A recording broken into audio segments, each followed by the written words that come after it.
Alhamdulillah, nahmaduhu wa nasta'inuhu wa nastaghfiruh wa na'udzu billahi min shururi anfusina wa min sayyiati a'malina. Man yahdihillahu fala mudilla lahu wa man yudlilhu fala hadiya lahu. Ashhadu an la ilaha illallah wahdahu la syarika lahu wa ashhadu anna Muhammadan abduhu wa rasuluh, amma ba'da. Al-Fadil Ustaz Hashim, Tuan Imam, pihak pimpinan masjid, Yang Muhammad, Ketua-Ketua Jabatan, Datuk Seri, hadirin dan hadirat sekalian. Kita ambil sedikit manfaat masa antara Maghrib dan Isya ini sebelum perasmian. Saya nak ajak tuan-tuan semak sikit buku ni yang saya tulis ni, iaitu hadis palsu dan kesan negatifnya terhadap imej Islam, supaya ada teks di tangan. Pada zaman teknologi ni, semua kita ada smartphone ni. Jadi oleh kerana ada smartphone, mudah untuk kita forward, kita dapat apa-apa kita hantar sana, orang hantar ke kita dan macam-macam. Kadang-kadang orang bagi tahu kita ini hadis dan kita pun percaya, kita hantar kepada orang lain balik. Sedangkan apa yang kita hantar tu dia bukan hadis Nabi SAW. Kita tak semak dulu ataupun kita tak mampu nak semak.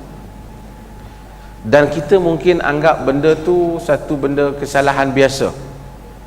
Sedangkan di sisi Islam ia merupakan salah satu daripada dosa yang besar. Kadang-kala ialah kita lakukan dosa besar, menyandarkan sesuatu kepada Nabi SAW padahal bukan Nabi yang ucapkannya, dilakukan di dalam masjid. Orang yang bagi ceramah, orang yang bagi dia tak teliti, kemudian disebut hadis yang palsu yang bukan daripada Nabi SAW. Apa maksud hadis palsu? Dah hadis pasti palsu pula. Maksud hadis palsu ialah hadis itu dia sebut dalam bahasa Arab maudhu' ataupun masnu'. Hadis maudhu', maksudnya benda ni direka, diada-adakan, diletak saja, dibuat. Nabi SAW tak pernah mengucapkannya. Kenapa perkara ni dilarang dalam agama? Sebelum kita baca dalil, kenapa dia dilarang? Ia dilarang kerana dalam kehidupan biasa ini pun kita tak boleh sandar kepada orang satu benda yang dia tak kata. Bapa kita tak kata, bos kita tak kata, kita sandar kepada dia. Adalah sesuatu yang dilarang. Bagaimana mungkin kita sandarkan sesuatu kepada Nabi SAW? Tentu perkara itu lebih dilarang, kerana Nabi ni kalau kita sandar perkataan kepada ayah kita, habis sangat yang terkena mungkin adik-beradik kita. Kepada bos pejabat kita, yang mungkin terkena orang bawah dia ataupun nanya dia sendirilah. Tetapi Nabi ni dia satu pihak authority. Perkataan dia itu dianggap sebagai wahyu, ada nilai divine, dia ada unsur kewahyuan, bahkan wahyu apa yang dah disebut. Wa ma yantiqu 'anil hawa in huwa illa wahyun yuha. Wa ma yantiqu 'anil hawa in huwa illa wahyun yuha. Dia tidak bercakap menurut hawa nafsunya, melainkan wahyu yang diwahyukan kepadanya. Yakni apabila dia bercakap berhubung dengan urusan agama. Kedua, bila kita dusta pada Nabi, semua orang pakat tokok tambah, orang ni tokok tambah, orang ni tokok tambah, maka agama yang asal hilang. Daripada zaman Nabi sampai sekarang, kalau orang tokok tambah, kalau setahun kalau setahun dibenarkan, setiap orang nak tokok tambah. Akhirnya manusia akan beramal sesuatu yang dia sangka agama, ia bukan agama. Sebab itu ia dilarang. Bila kita tipu kepada orang yang kita sebenarnya tak tipu kepada ahli maksiat. Ahli maksiat bukan mau dengan hadis. Kita tipu kepada orang yang cintakan Islam. Dalam rekod antara pemalsu hadis ni yang banyak ialah golongan zuhad, dia panggil. Golongan zuhad ni ialah golongan yang mana mereka ni ahli ibadat. Bila mereka ahli ibadat, mereka rasa mereka nak galakkan orang lain buat ibadat juga, lalu mereka create, mereka fabricate, mereka buat hadis-hadis yang palsu yang mana Nabi SAW tak mengucapkan. Dia pun nak galakkan orang, tapi perbuatan itu salah. Mereka telah memalsukan agama, kerana cakap Nabi nilainya agama. Maka ada banyak hadis palsu yang dibuat berhubung dengan fadilat surah di dalam Al-Quran. Umpamanya baca surah ni jadi macam ni, baca surah ni jadi macam ni. Walaupun ada yang sahih, tapi banyak yang palsu. Di antara yang selalu saya sebut terkenal pemalsu hadis ni, Nuh bin Abi Maryam nama dia. Dikenal lagi dengan Nuh Al-Jami'. Dia ni macam-macam. Orang panggil dia satu orang yang ahli ibadat, kuat semayang, kuat nampak. Orang tanya dia pasal apa buat hadis palsu. Dia kata, aku tengok ramai sangat orang duk minat baca sirah, malah baca Quran, maka aku buat hadis palsu berhubung dengan fadilat Quran. Fadilat surah tu, baca surah ni dapat ni, baca surah ni dapat ni. Maka para ulama bangun untuk menghadapi hal ini. Dan orang yang buat hadis palsu ni, dia macam rasa agama ni tak cukup lagi pada hak turun tu tak cukup, dia nak kena bagi mai perkemah. Sebab tu dilarang. Al-Quran dalam surah Al-An'am, Allah Subhanahu wa ta'ala sebut, faman azlamu mimman iftara 'ala Allahi kadhib, faman azlamu mimman iftara 'ala Allahi kadhiba liyudilla an-nasi bighairi ilm. Siapa yang lebih zalim daripada orang yang buat reka dusta kepada Allah Subhanahu wa ta'ala supaya menyesatkan manusia tanpa ilmu. Dia reka, hak Tuhan tak kata, dia kata innallaha la yahdil qaumaz zalimin. Tuhan kata Tuhan tidak akan memberi petunjuk kepada orang yang zalim. Sebab tu Nabi sebut dalam hadis, inna kadhiban alayya laisa ka kadhibin ala ahad, man kadzaba alayya muta'ammidan falyatabawa maq'adahu minan nar. Hadis ni mutawatir. Sesungguhnya bohong kepada aku tak sama dengan bohong kepada orang lain. Siapa yang bohong kepada aku, maka siap tempat duduk dia dalam api neraka. Bohong, kita bohong pada orang lain pun salah ya. Tapi bohong guna nama Nabi, siap tempat. Kita kata Nabi kata, Nabi tak kata. Ataupun kita buat ni, tak silap aku Nabi ada kata. Kalau kita silap,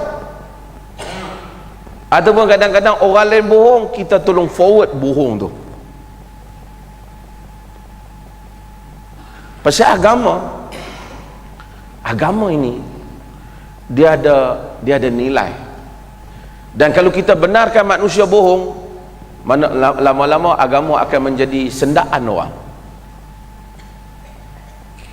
Saya cerita tadi, ada wartawan tanya saya, macam mana sekarang orang ni punya minat agama ni, sampai kucing pun nak kena makan yang halal.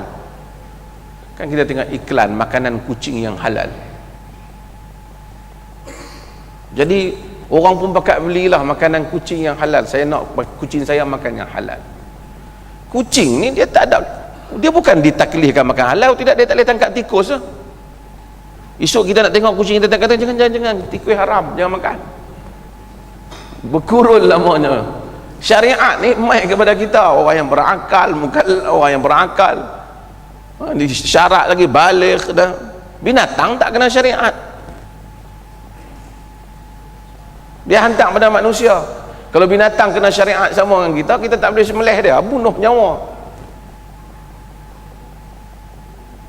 Tapi orang, pasal apa orang pergi beli? Sebab orang rasa dia nak beragama, tapi dia tidak ada panduan. Dan orang peniaga mengambil kesempatan di atas semangat orang nak beragama. Itu yang orang jual ni, makan ni jadi bijak, makan ni jadi cerdik. Kononnya sebab tu kita tak bagi orang guna makanan sunnah. Apa sunnah ni? Dia saya sebut pada kesihatan ni. Kurma sunnah makan. Buah tin memang disebut dalam Quran. Minyak zaitun dan zaitun sendiri disebut dalam Quran. Habbatus sauda Nabi sebut dalam hadis. Kadar mana nak ambil, hadis tak beritahu, Quran tak beritahu. Ia kena rujuk kepada pakar. Fas'alu ahla dzikr in kuntum la ta'lamun. Tanya ahli yang mempunyai pengetahuan jika kamu tak tahu. Ambil habbatus sauda kena sepinggan macam tu, panas berdengung. Tak boleh kita kata, oi, ini sunnah. Sekarang orang jual makanan sunnah, dia campur habbatus sauda, minyak zaitun, dia campur madu, dia campur apa? Sunnah Nabi. Nabi tak pernah campur. Kemudian nak campur-campur ni bukan kena tanya ustaz. Ustaz dia mengaji bab kitab fiqh. Ini kena tanya saintis, kena tanya pakar. Tapi oleh kerana kita biarkan orang exploit agama, bakat makanlah orang Islam ni dengan harapan mungkin jadi cerdik lah otak dia. Makan saja tak cerdik. Saya selalu sebut Ibnu Abbas, Nabi doa kat dia supaya cerdik. Allahumma faqihhu fid din, Allahumma 'allimhu al-kitab. Ya Allah, faqihkan dia agama, alimkan dia kitab. Dia tak pandai dengan hanya duduk makan tu. Dia pergi menuntut ilmu seorang demi seorang di kalangan sahabat Nabi. Walaupun dia sepupu Nabi, dia tunggu di pintu rumah mereka untuk mengambil hadis Nabi bila Nabi tak ada.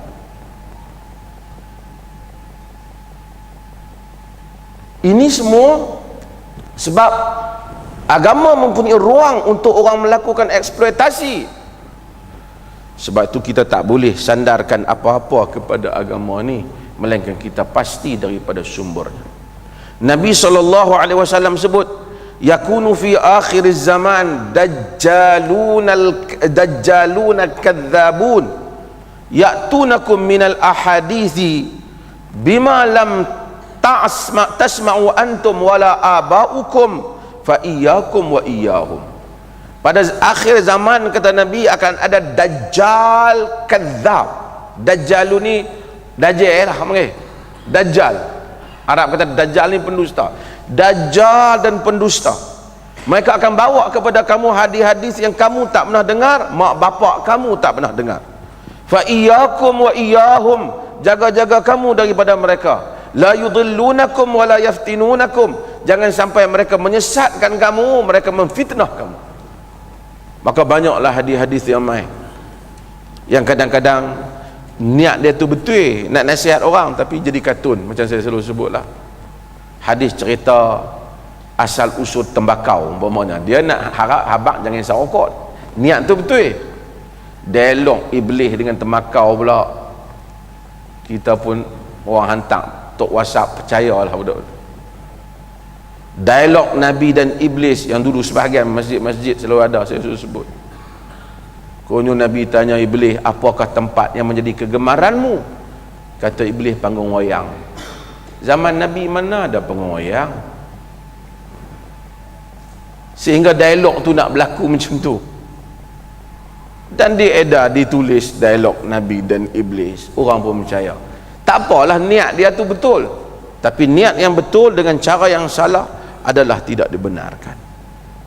Sebab itu Ibn Hibban buat bab di dalam kitab dia kata tentang bahawa bab faslun dzikr, bab menyebut, fasal pada menyebut ijabi dukhulin nar liman nasaba syai'a ila al-Mustafa sallallahu alaihi wasallam wa huwa ghairu alimin bi sihhatih.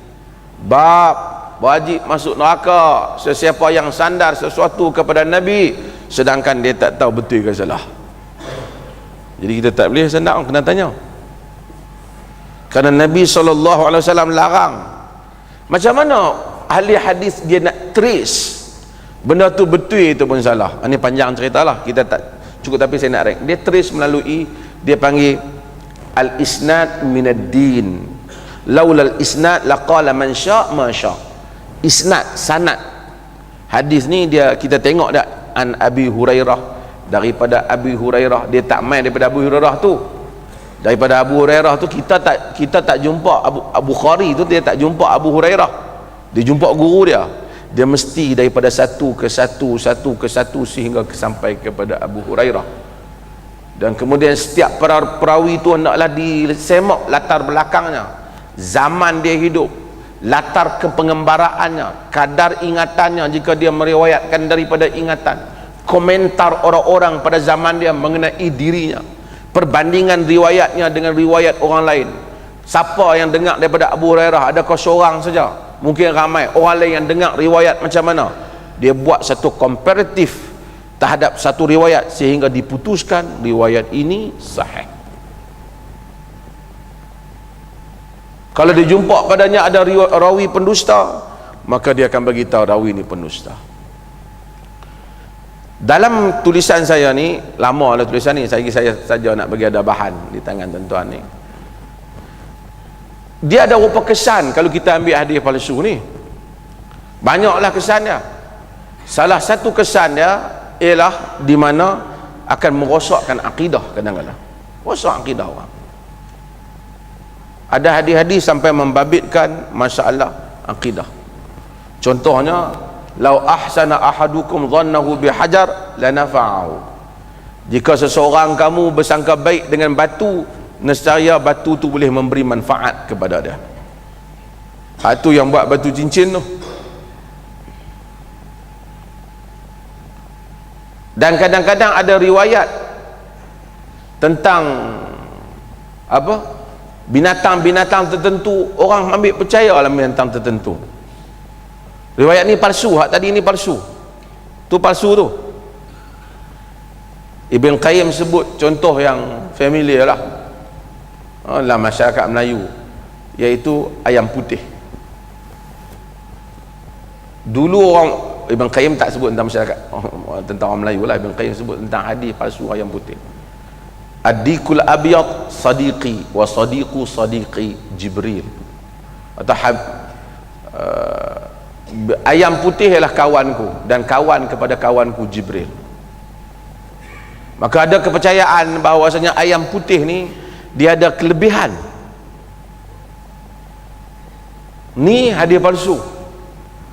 Hadis ni, hadis palsu ni dia buat, orang yang buat hadis ni macam-macam.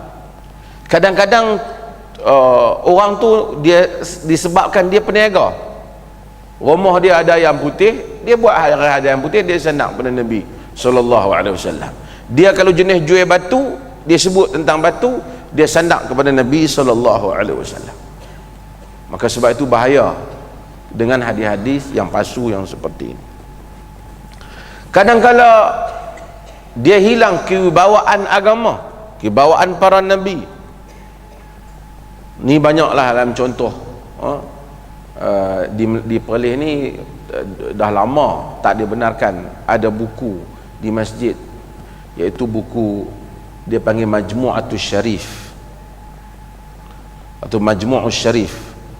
Majmu'us Syarif adalah satu buku yang dalam dia ada macam-macam doa haikal, doa ukasyah. Dia biasanya ada dijual di kedai-kedai, buku yang paling laku kali.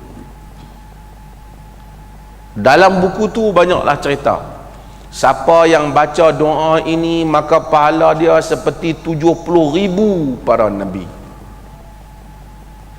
Siapa yang baca doa haikal ni seperti 70,000 orang mati syahid, 70,000 orang pergi haji. Kadang-kadang dia bunyi pelik-pelik. Dia kata inilah doa, disebut tu, inilah doa yang dibawa oleh malaikat Jibril kepada Muhammad dengan katanya, wahai Muhammad, sesiapa yang tidak percaya pada doa ini maka kafirlah ia. Maka inilah doa jika ditulis pada mayat tidak terkena ia azab kubur, jika digantung di rumah tidak terbakar ia, jika diletakkan di bahtera tidak tenggelam ia. Dia sandarkan Nabi tu. Sebab tu bahaya hadis palsu ni, dan orang pun percaya. Dalam hadis palsu dia sebut tentang, Ibn Qayyim sebut dalam Al-Manarul Munif, satu kitab yang bagus yang ditulis oleh Al-Imam Ibn Qayyim, yang sangat memberi manfaat untuk orang baca. Dalam Al-Manarul Munif, Ibn Qayyim buat contoh tentang hadis palsu, man shalla ad-duha kadha wa kadha raka'ah u'tiya thawabu 70 nabiyan. Siapa semayang duha sekian-sekian dapat pahala 70,000 pada nabi. Banyak hadis-hadis dari internet dia keluar. Kata Ibn Qayyim dan kenyataannya yang masyhur, ka'anna hadzal kadzdzab al-khabith lam ya'rif anna ghayra Allah law 'abada Allah umru nuhin lan yu'tiya ajru nabiyyin wahid. Seakan-akan pendusta yang keji ni tak tahu bahawa selain daripada Allah Ta'ala, jika sembah Tuhan sepanjang umur Nabi Nuh pun tak dapat pahala seorang Nabi pun.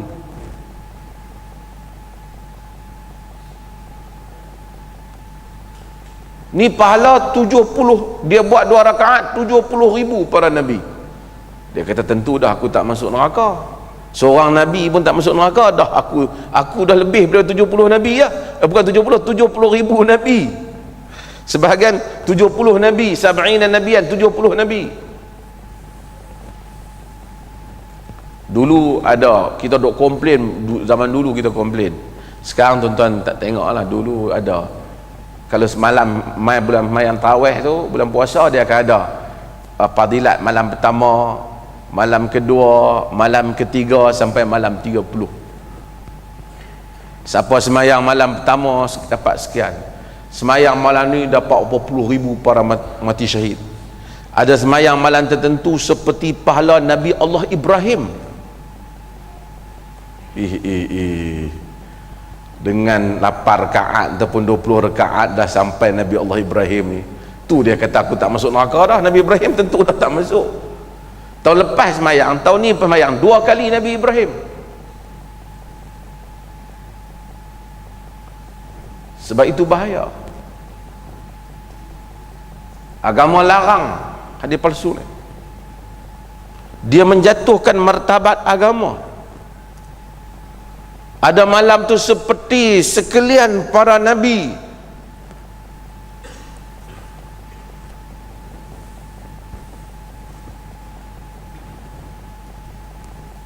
Sebab itu para ulama sebut, Ibnu Jauzi sebut, dia kata idza ra'aital hadis yubayinul ma'qul wa yukhaliful manqul wa yunaqidul usul fa'lam annahu hadithun mawdu'. Jika kamu lihat hadis menyanggahi akal logik, menyanggahi apa yang dipetik daripada Al-Quran, yakni nas-nas Al-Quran, menyanggahi apa yang ada dalam usul-usul Islam, maka ketahuilah dia adalah hadis yang palsu. Banyaklah contoh. Orang tua-tua dulu kata, waladuz zina la yadkhulul jannah. Anak zina tak masuk syurga. Sebahagian hadis palsu kata anak zina tak masuk syurga ila sab'i aba, kepada 7 keturunan mak bapak tak masuk syurga anak zina. Pak dia zina, dia yang tak masuk syurga. Hadis seperti ini tak mungkin jadi sahih. Sebab agama tak akan hukum dosa pak letak atas anak.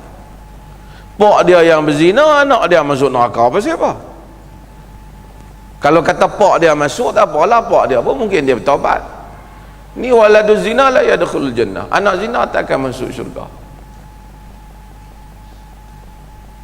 Dan itu menyebabkan ramai orang salah. Pak dia berzina, mai anak dia, dan ni anak tak elok ni, patut saudara ajak. Hak tak elok tu pak dia. Quran kata la taziru waziratun wizra ukhra. Seseorang yang boleh menanggung dosa tak akan tanggung dosa orang lain.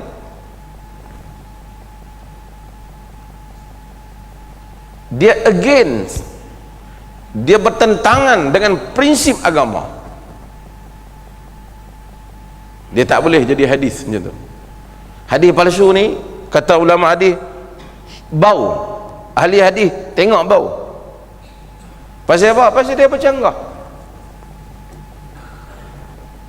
Contoh hadis palsu lagi, apa-apa hadis saja yang dah sebut kiamat nak berlaku bila, palsu.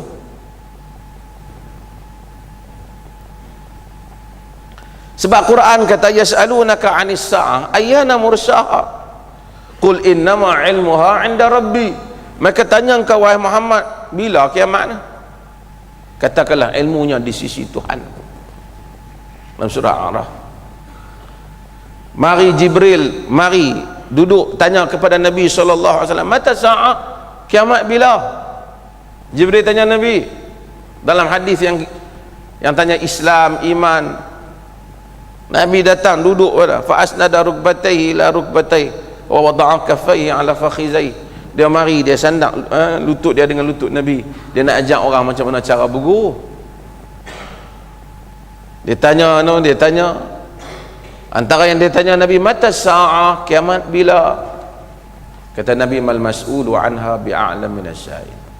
Tidaklah orang yang kena tanya ni lebih tahu daripada orang yang bertanya. Aku dan hang, kita dua-dua tak tahu. Maksudnya Jibril pun tak tahu kiamat bila. Kalau ada hadis keluar mai pada tahun sekian-sekian akan berlaku kiamat, ada suara yang akan keluar daripada langit sekian-sekian pada hari Jumaat, pada bulan Rabiul Awal pada tahun, kita tahu dah, tak payah mai tanya orang berhadis sahih kata sahih tak sahih.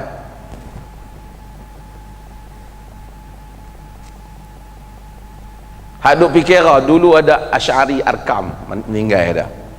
Dia duk kira kiamat nak berlaku bila. Kerana benda ni tak mungkin. Kerana ia bercanggah dengan usul-usul agama. Termasuk antara yang bercanggah dengan usul agama kadang-kala ialah benda-benda yang umpamanya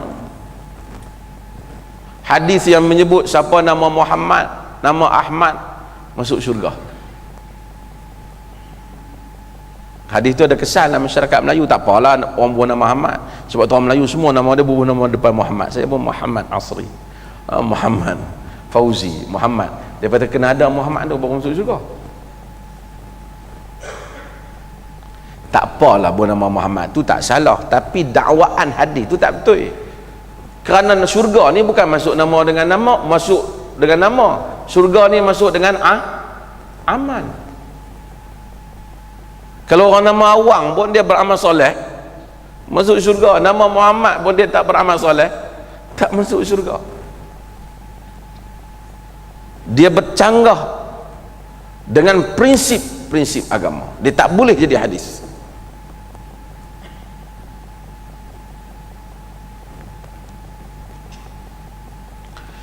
Kadang-kadang dia bercanggah dengan benda yang hadis-hadis lain.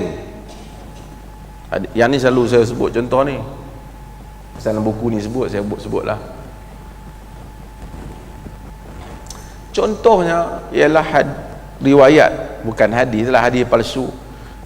Idza jama'a ahadukum zaujatahu aw jariyatahu fala yanzur ila farjiha fa inna dzalika yurisul ama. Apabila seseorang kamu menyetubuhi isteri ataupun jariah dia, hamba dia, jangan lihat kepada kemaluannya, kerana itu menyebabkan penyakit buta. Depa yang hadir kursus perkahwinan, selalu ustaz bagi kursus tu baca ni, ketak tak kira-kira kawan nak nikah tu. Ustaz kata tengok buta. Dia kata Nabi kata siapa yang menyetubuhi isteri jangan lihat pada kemaluannya, kerana itu menyebabkan buta. Riwayat ini disebut di dalam berbagai kitab, dan kesimpulannya ulama menyimpulkan ia adalah riwayat yang palsu. Mana mungkin hadis seperti ini, kerana ada riwayat lain. Bagaimana logik Allah membenarkan satu orang menyetubuhi, menggauli isteri dia, tiba-tiba melarang melihat tempat berkenaan? Quran sebut apa? Walladzina hum li furujihim hafizun illa ala azwajihim aw ma malakat aymanuhum fa innahum ghairu malumin. orang yang menjaga kemaluan mereka kecuali kepada isteri-isteri mereka dan hamba-hamba yang mereka miliki. Yang demikian itu mereka tidak dicerca. Atha bin Abi Rabah, dia tanya Aisyah radhiyallahu anha. Dia tanya Aisyah, dia kata, bolehkah suami melihat kemaluan isteri, isteri melihat kemaluan suami? Aisyah tak katalah, aku duduk tengok dulu. Aisyah tak katalah macam tu, isteri Nabi dah.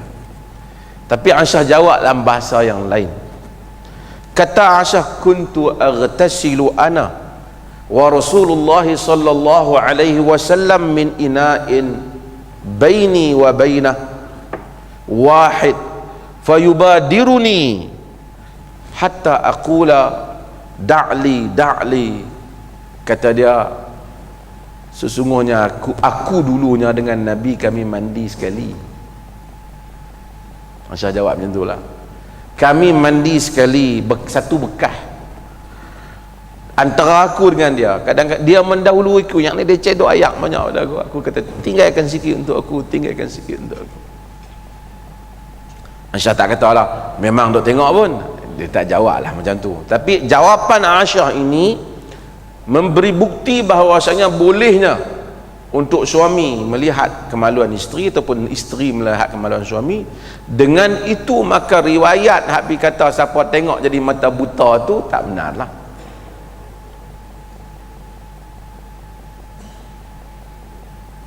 Kadang-kadang orang ni dia suka berfiqah. Fiqah kita ni lebih daripada kita kena semak hadis ni. Kadang-kadang tak ada hadis. Tu semalam ada ni sebut. Mai bulan puasa macam tu juga. Nabi tak kata, dia kata Nabi kata siapa korek hidung batal. Oh.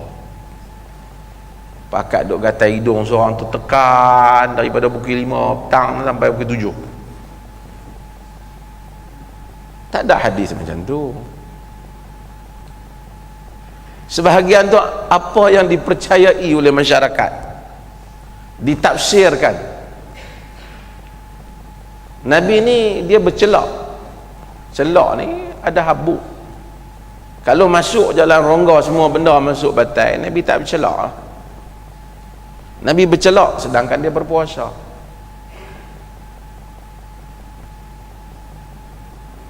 Jadi nak kena tengok hadis ni, hak sahih ni kena banding dengan riwayat-riwayat hadis yang kadang-kadang kita tengok, yang kita dengar, kita kena tahu hadis ni tak mungkin sebab ada hadis yang menyanggahi hadis dia. Tapi kalau kita bukan ahli hadis, kita pastikan daripada ahli hadis lah. Ni dalam polis, macam mana kita ambil statement orang, kita bandingkan kenyataan dia ni dengan kenyataan dalam satu kejadian, kita bandingkan kejadian sama, hak ni bagi kenyataan lain, hak ni bagi kenyataan lain. Kita nak kena tengok yang mana yang authentic, yang mana yang boleh diterima pakai. Kadang-kadang hadis yang palsu ni, bukan kadang, dalam banyak kadang hadis palsu ni bagi nampak macam bodoh.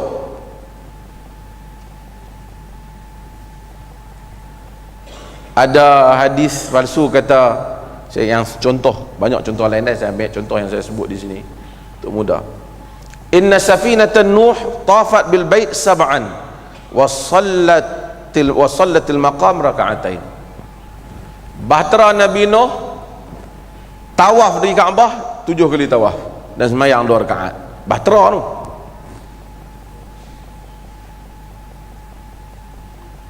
Maka orang pun, ini Imam Syafi'i redik hadis ni. Yang ni dia kata apa?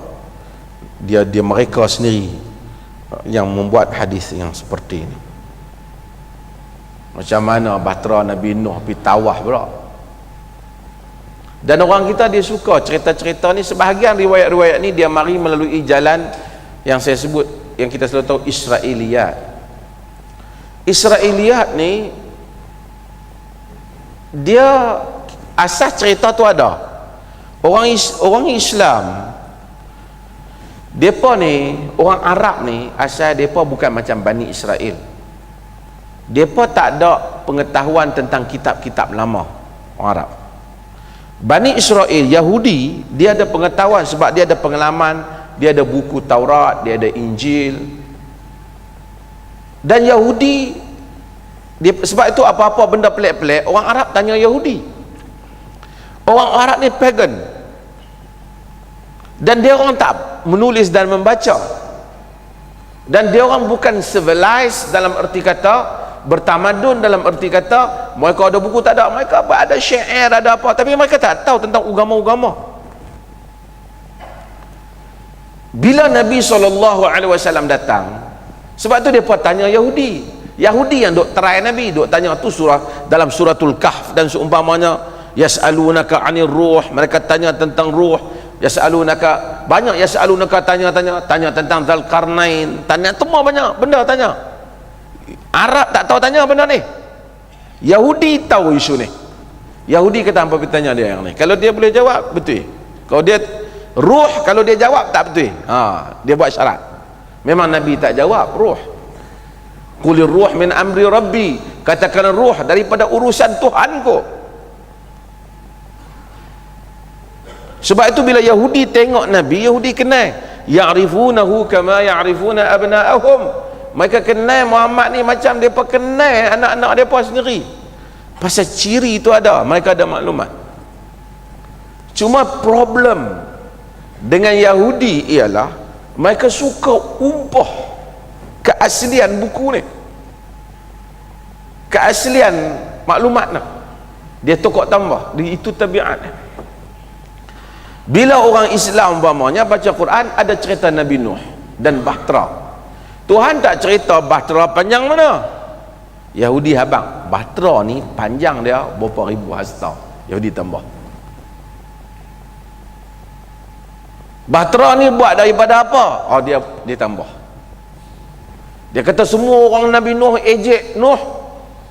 Quran buat cerita umum, dia kata dia pakai ejek, dia pergi buang najis itu. Satu orang buta pun try nak buang najis itu, akhirnya dia jatuh, kena najis itu celik lah, kali depa semua pakat bersih ambil najis tu, depa ingat jadi ubat. Ini semua Israeliat buat cerita. Nabi Yusuf alaihi salam, Tuhan cerita Nabi Yusuf, Tuhan tak cerita perempuan hak goda dia tu nama apa. Tuhan kata Imratul Aziz, wanita menteri, isteri menteri, orang mulia. Tapi Israeliat kata perempuan ni nama dia Zulaikha. Zulaikha tak ada dalam riwayat hadis, tidak juga ada dalam riwayat Quran. Maka sampai orang Melayu pun bila nak kahwin, satukanlah hati kami satu, sampai seperti disatukan hati Yusuf dan Zulaikha. Dan tak ada pula cerita dalam Quran ataupun hadis Yusuf berkahwin dengan Zulaikha, kerana dia bukan isteri Yusuf. Ini cerita riwayat Israeliat. Lepas tu mulalah Israeliat cerita Nabi Nuh buat bubuk suara dan seumpamanya. Ini Israeliat. Orang Arab dia tak tahu cerita ni. Bila orang Yahudi mula masuk Islam, orang Yahudi kata hampa tahu tak yang Quran cerita tu? Yahudi masuk edisi tambahan ini daripada Yahudi, seperti Ka'abul Ahbar, seperti Wahab bin Munabbih. Mereka ini bila masuk Islam, mereka tambah cerita ni. Bukan semesti mereka niat jahat, kadang-kadang mereka niat baik, tapi mereka ada cerita tambahan tu ada dalam buku dia orang. Buku mereka tu boleh jadi betul, boleh jadi tak betul. Apabila cerita tu tak logik, against tabiat agama, maka ketika itu kita hendaklah elokkan cerita ni. Kalau tidak, dia akan banyak cerita-cerita yang pelik. Saya sebut satu dua contoh sebelum kita dah berhenti. Kadang-kadang orang ni golongan peniaga. Peniaga, hadis yang terkenal lah, semua baru kampungan sunnah semua ni pakat baca, iaitu Al-Bazinjan syifa min kul Al-Bazinjan 5 ukilalah. Terung itu untuk apa yang dia dimakan. Pasal ada hadis yang sahih, Zamzam 5, ma'u Zamzam 5 syuribalah, air Zamzam untuk mengikut niat orang yang minum.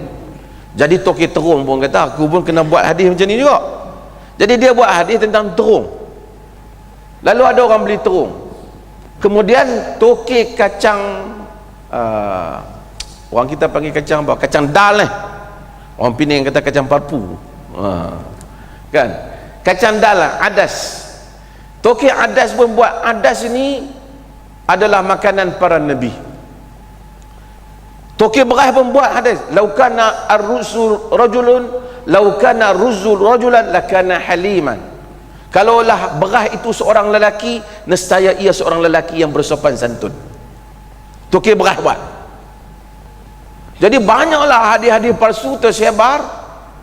Lah mai zaman sekarang ni ramai orang menega kopi nabi. Itu antara hadis palsu tu, pasal dia sanad kepada nabi. Minuman nabi. Dan ini saya dah selalu sebut, kita kena tahu, nak sandar-sandar ke nabi ni kena hati-hati. Kadang-kadang kita sandar satu benda, kita tak teliti, kita berlebih-lebihan.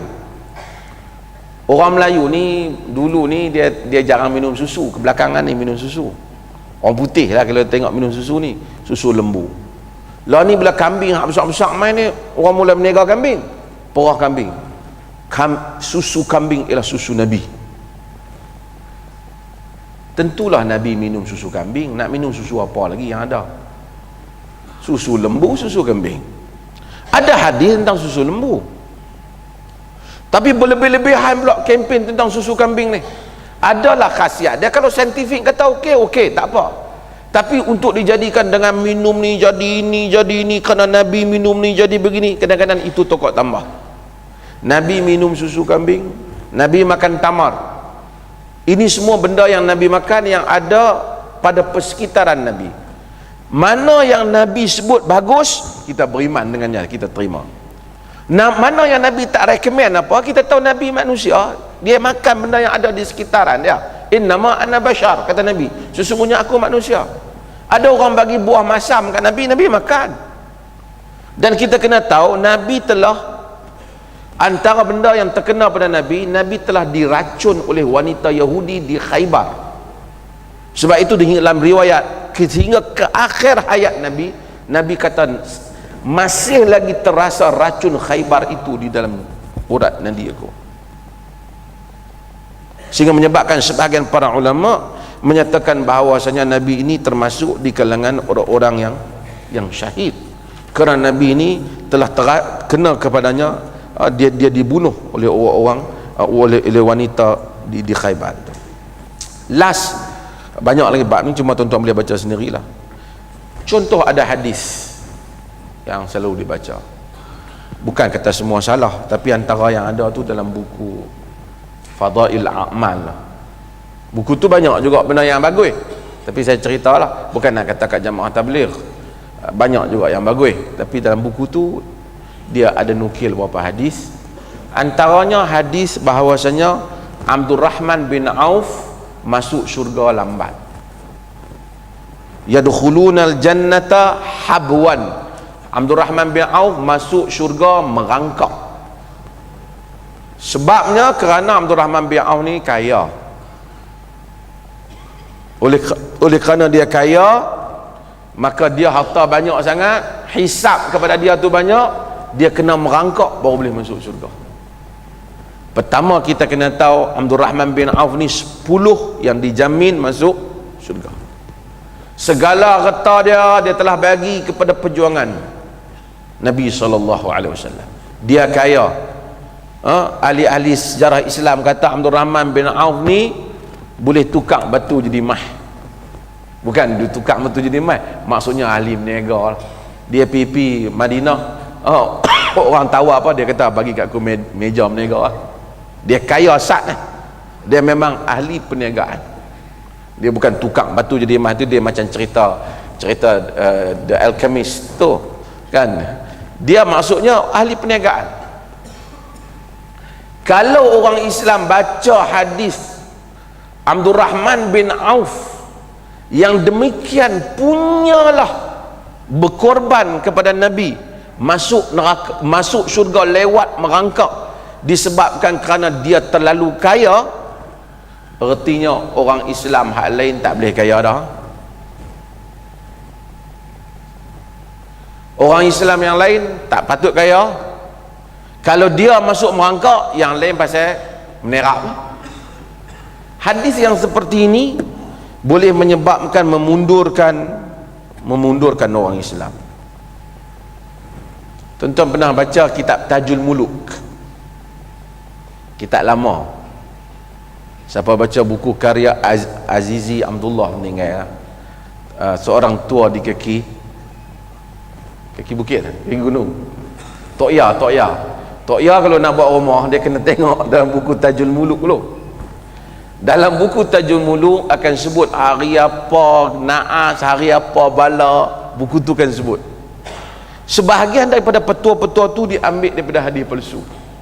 Antara hadis palsu tersebut, akhiru arbi'a min asy-syahr yaumun nahas mustamir. Hari Rabu yang terakhir bagi setiap bulan ialah hari naas yang berterusan. Sebab tu ada petua, jangan buat jangan pi mana-mana hari Rabu terakhir, ni bahaya. Dulu orang kita mandi safar pun sebenarnya diambil daripada khurafat. Kerana safar ni Arab. Sebab tu kalau kita tengok zaman dulu yang mandi safar tu tulis ayat apa semua di ayat tu, yang tulis tu ustaz je tolong tulis kat depa. Nak elakkan bala. Agama tentang karut-marut yang seperti ini. Antara lain lagi riwayat yang menyebut man ahabba karimataihi fala yaktubanna ba'dal asr. Siapa yang sayang kat mata dia jangan tulis lepas asar. Mungkin dulu betul kot, tapi bukan hadis Nabi, petua. Tapi zaman lah setengah orang lepas asar jangan duk tulis apa dah, kelabu mata. Dan ini juga bukan hadis yang sahih daripada Nabi, bahkan ia termasuk hadis palsu. Antaranya lagi ialah banyak hadis-hadis palsu yang lain. Sebahagiannya hadis-hadis yang menetapkan tentang sembahyang raghaib, sembahyang pada bulan Rejab. Semua hadis yang menetapkan tentang sembahyang khusus pada hari-hari khusus tidak sahih daripada Nabi SAW. Kalau kita jumpa hadis kata sembahyang Rabu, sembahyang Khamis, sembahyang hari Isnin, semua hadis yang menetapkan tentang fadilat sembahyang mengikut hari tidak ada yang sahih. Ulama hadis buat banyaklah ketetapan untuk tahu, untuk mudah orang awam faham. Hari yang semayang tentu hari Jumaat lah, semayang Jumaat. Termasuk juga tidak ada hadis yang sahih yang menetapkan basuh tangan baca apa, basuh muka baca apa masa nak wudu, seperti yang disebut dalam sebahagian kitab. Bukan cerita lah, bukan nak ni, tapi sebahagian kitab-kitab orang Melayu baca ni ada sebut, tapi hadis-hadis ni tak sahih. Termasuk yang tidak sahih umpamanya hadis-hadis yang menyebut tentang fadilat memakai serban. Pakai serban tu tak salah pakai serban tu. Nabi pakai serban tak? Ada hadis Nabi pakai serban. Ada tak fadilat tentang pakai serban ni? Ta'ammamu fa inna al-malaikata ta'ammamat, berserbanlah kerana malaikat itu berserban. Hadis-hadis ni tak sahih. Terima kasih kebangkitan tu.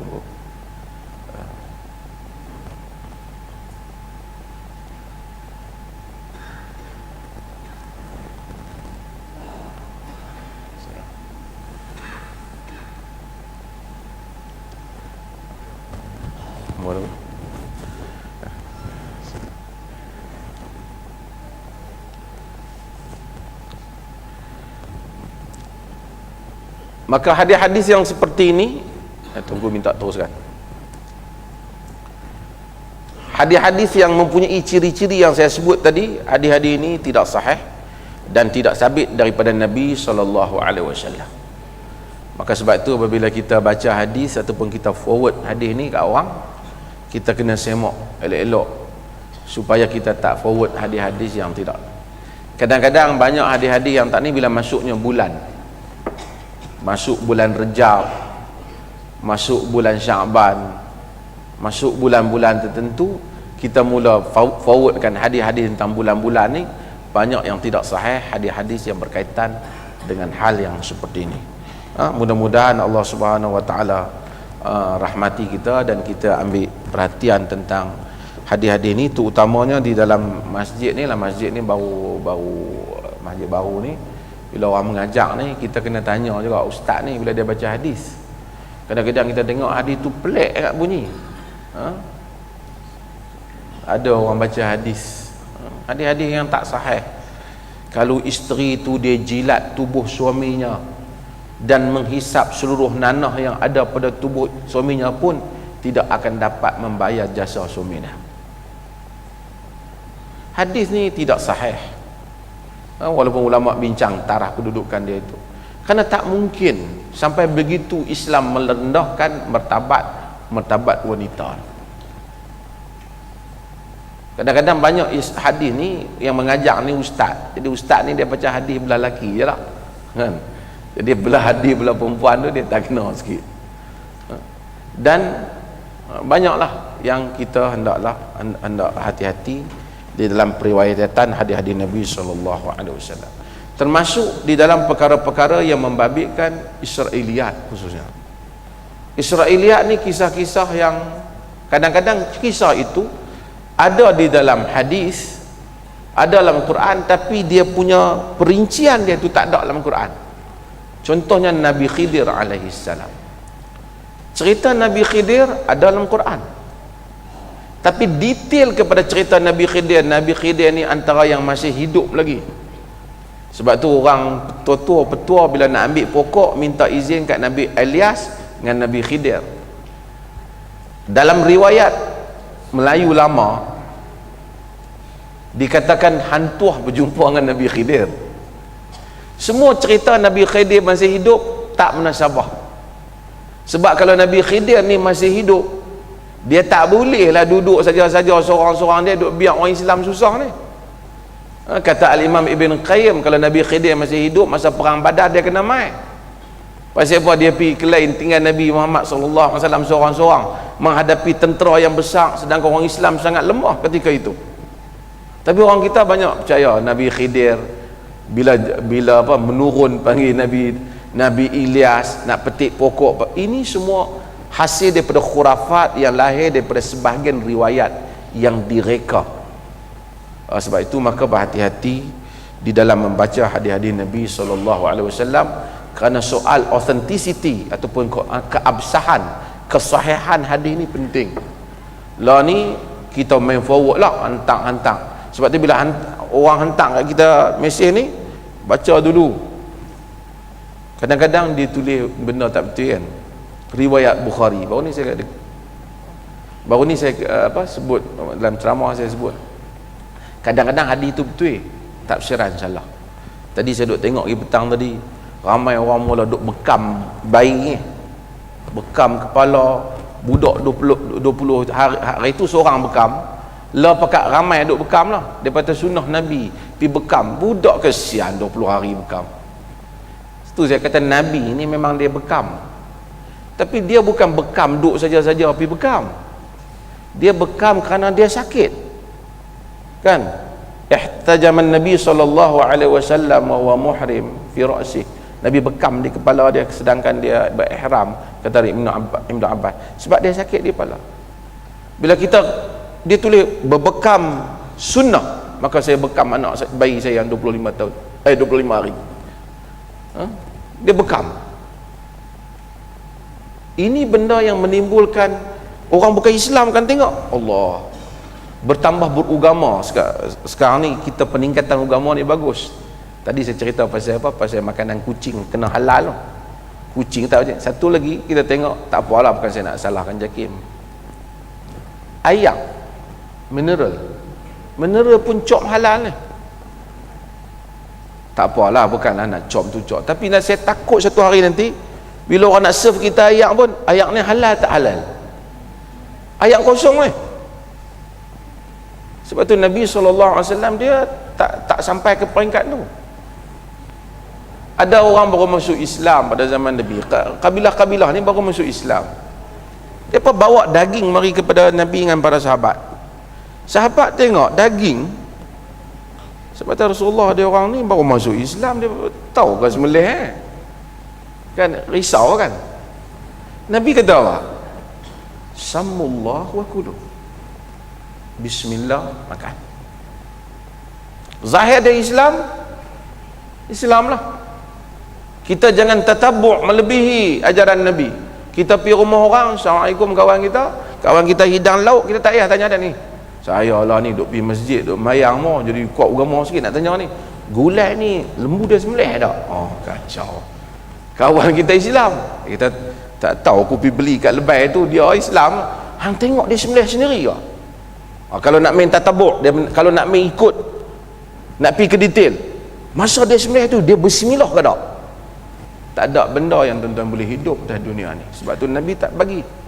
Sebab tu Nabi kata, iyyakum wal ghulu fid din fa innama ahlakal ladzina min qablikum al ghulu fid din. Jaga-jaga kamu jangan melampau dalam agama, kerana rosak orang sebelum daripada kamu melampau dalam agama. Nabi kata bila ni? Nabi kata bila Nabi suruh Ibnu Abbas pergi kutip anak-anak batu masa nak melontar jamrah. Tahu jamrah Aqabah, tuan pergi buat haji, lontar. Ibnu Abbas pergi kutip, dia pakai kutip kecil-kecil lah, sahabat kecil, dia hasa, dia kutip besar kacang kuda tu, tak kat tangan Nabi. Nabi kata kata besar ni lah, kata Nabi. Terus Nabi kata jangan kamu melampau dalam agama, kerana binasa orang sebelum kamu melampau dalam agama. Tengok kata nak melontar pergi ambil batu besar ni balin. So saya tu kata bukan kena kepala setan, kena kepala Pakistan kan, dia melontar kerana sebab kita nak beragama lebih daripada had Nabi. Sebab tu agama, hadis tadi dah pastikan yang sahih, kemudian pastikan interpretasi kita kepada hadis juga adalah sahih seperti mana yang diajar oleh Nabi. Junjung kasih dudi tunggu. Terima kasih tuan-tuan semua. Sekian. Wassalamualaikum warahmatullahi wabarakatuh.